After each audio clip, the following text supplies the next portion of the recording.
جو محبت کا دعویٰ کرے اور مصیبت کے وقت روئے یا چیخے وہ جھوٹا اور منافق ہے۔ جو معدہ کھانے سے بھرا ہوا ہو پھر اس میں حکمت نہیں آ سکتی اور نہ ہی کوئی نصیحت سما سکتی ہے۔ توکل کا مطلب ہے کہ بہت سے خداؤں کو چھوڑ کر صرف ایک ہی خدا کی اطاعت کی جائے اور اسی پر بھروسہ کیا جائے۔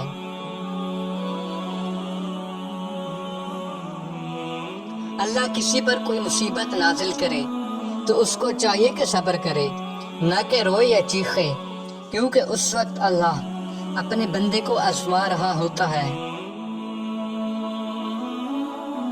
صحبت کسی سے نہ رکھ مگر اللہ تعالیٰ کے ساتھ موافقت میں، خلق کے ساتھ نصیحت لینے میں، نفس کے ساتھ مخالفت میں۔ وہ اللہ کے ولی ہیں جو ابتدائی مرتبہ میں حال کو ظاہر کر دیتے ہیں۔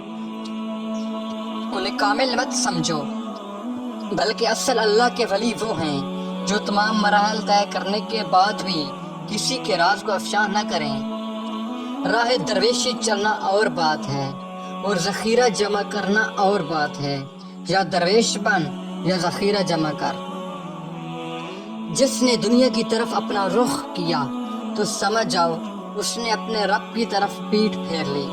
مخلوق خدا سے محبت کرنا اللہ تعالیٰ سے محبت کرنے کے مترادف ہے۔